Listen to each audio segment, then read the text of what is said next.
Hi, it's Kate Moon, and I look different, and I'm a little gray, and it's been a really long time since I've been on a video because reasons, including all the reasons why I look different. But I'm feeling kind of cute today.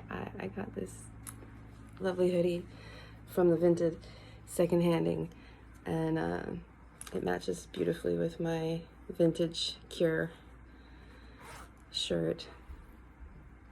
And I haven't been able to share anything with you guys for so long because my life has been a fucking shit show. It just has, and there's nothing I can do about it. Now I'm on the other side of some of it, so I feel a little more stable internally, and still can't really art much. My life just doesn't give me that space, and so I've decided to do something different. I know I've done some things like this before. I have read before. I, in fact, read The Last Wild Witch by Starhawk. I will link to that because it's a beautiful, beautiful story and very relevant right now, still and forever. And remarkably, just like by chance, the publisher found me and put my video up on the page with the book that you can buy at their website. So Starhawk has me up there reading her book, which is kind of cool. And I've read from the dictionary before. I read P out of an old wonderful dictionary. If I can find that, I should do more of those. That was fun. But I found you guys something. And I just want to share it with you. And I think you're going to love it. So without further ado, I found a book handed to me more than 20 years ago by a Dutch man, and this is called The Xenophobe's Guide to the Americans. Me being American and living in the Netherlands and having read this book a few times, I thought it would be really fun to share it with you because holy shit, you guys should know what people thought about you before we had Trump. Because it might give you an understanding of why people feel the way they do about you now, and me, and everything. Yeah, we are quite a breed apart, and it's really interesting to see ourselves, I think, as Americans through other people's eyes, and as an expat, I have a specific sort of little window that I think others might not. So I want to share it with you, so I'm going to do that in just a second. So, my friend Yanu, actually helped me to make this video unknowingly by reminding me that all of the negative feelings I have, although they make me feel ugly, do not necessarily mean that I have to be ugly to others. So I show up cute with funny, and we'll see how it goes. So this book was written by Stephanie Fall for Oval Books in the United Kingdom. It was published in 1994. This version is from 2001, which is an updated version. I'm interested to see what the last version looked like. I think today what I'll do is just read the first part.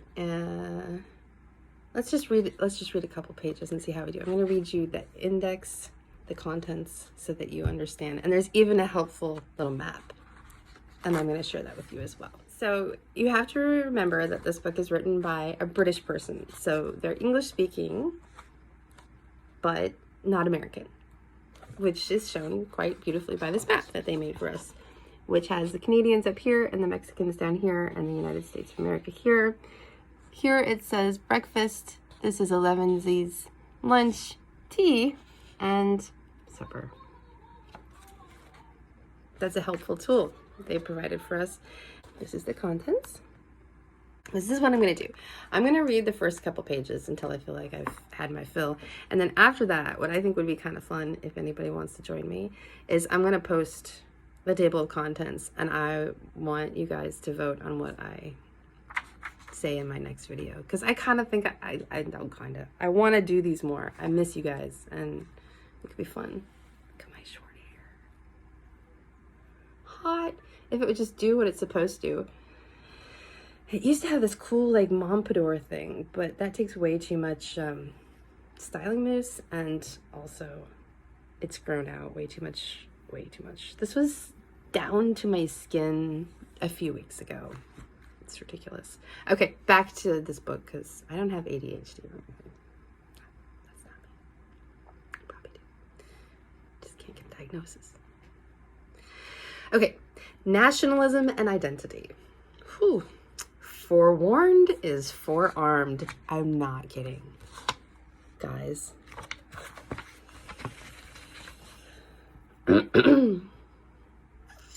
Americans are like children.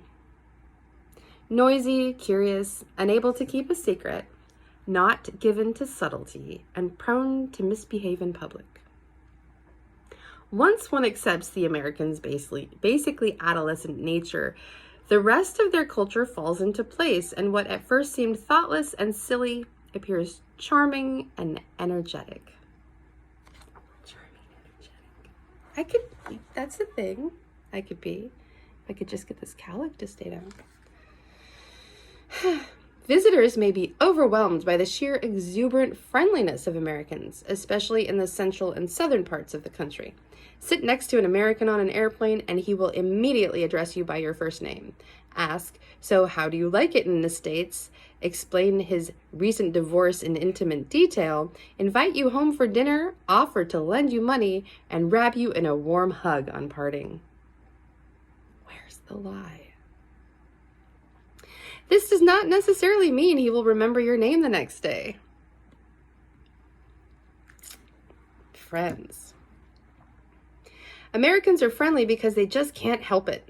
They like to be neighborly and want to be liked. However, a wise traveler realizes that a few happy moments with an American do not translate into a permanent commitment of any kind. Indeed, permanent commitments are what Americans fear the most. This is the nation whose most fundamental social relationship is the casual acquaintance. Friends, where's the lie? I mean, now take a seat for just a sec, because, I am the lie.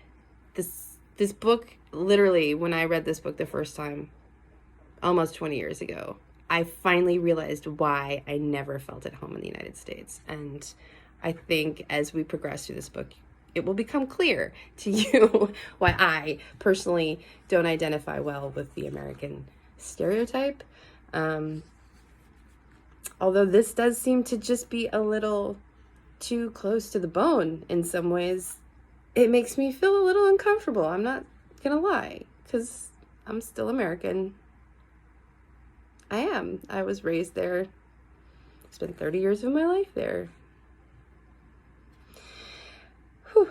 Ready? Shall we continue? How they see themselves. I promise my hair will look better next time. It's just, I'm sorry. It's a thing I have. It's my hair. I love it, and it deserves better than this. Oh, that's kind of cool, though. I missed you guys. Did you miss me? I missed you. Did you miss my brows? They missed you, too. As befits a nation originally settled by misfits, convicts, adventurers, and religious fanatics, guess which of those four I've been? A demographic mix that has changed hardly at all in 400 years. The United States retains a strong flavor of intransigent non-cooperation. Americans are proud to be American. It's the best country in the world.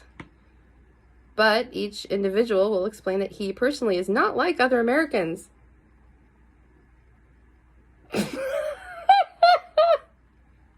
He is better. I never said I was better. Never said that. Americans are proud to be different from each other and from the world. The only visual difference between Americans and other nationalities is that Americans are taller and have straight teeth. Apparently, the only other nationality is British, according to this British writer. There's no such thing as a plain American, anyway.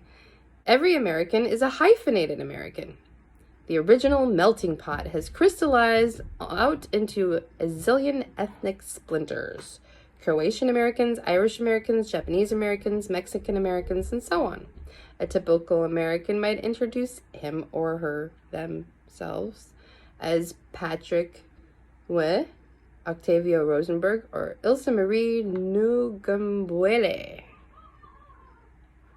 An American will say, I'm Polish, or I'm Italian, because his great-grandparents were born in Poland or Italy. It doesn't matter that he speaks not a word of any language besides English, and has never been farther east than New York City, or farther west than Chicago. He knows how to make kolaches, if he's Polish, or cannelloni, if he's Italian. That's what counts. A spirit of rugged individualism pervades virtually every aspect of American life. Americans' heroes are outlaws like Wild West gunfighter Jesse James, or entrepreneurs like Sam Walton. Who is that? Should have just kept reading. Founder of the Walmart chain of superstores. That is not a hero.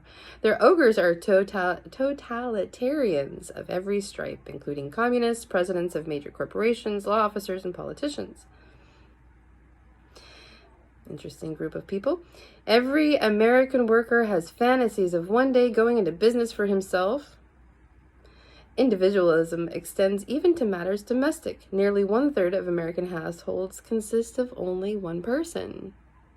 That's a really simplistic statement, to be honest. There's so much to fucking unpack with that. But we're just going to leave that there because we're not unpacking this book. Please, God, no. Not today. I mean, we could. That could be a fun thing we do. But this is not the goal of this particular video. The goal of this particular video, which is about to end because it's already 10 minutes, is to just share with you the introduction to this wonderful guide to the Americans and see if you have any interest in hearing more about themselves, their sense of humor, their obsessions, their attitudes and values, their culture. Could be interesting. Also, if you hear screaming and weird sounds in the background, I just have many children. Sometimes they make odd sounds. It's all fine. They're safe, I promise. Because I can see them. They're just a meter or two away. In any case, it's a cool book. I want to share it with you. I think it could be fun. I miss reading. I miss hanging out with you guys. I miss listening to what you have to say about the weird shit that I bring to you. And I just think it could be fun. I will be sharing some more about what the hell's been going on. But it just, guys, some of it I can't talk about just because I'm still in it.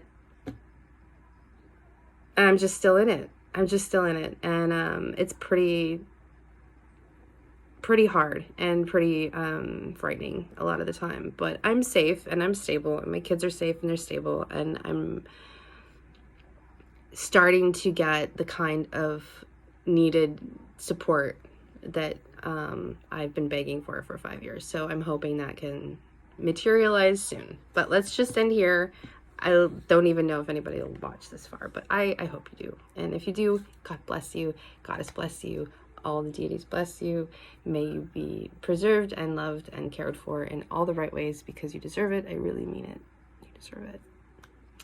And I hope we can hang out some more, because I've been in isolation. A lot of isolating circumstances for, well, the whole time I've been in the Netherlands. And yeah, that should end now.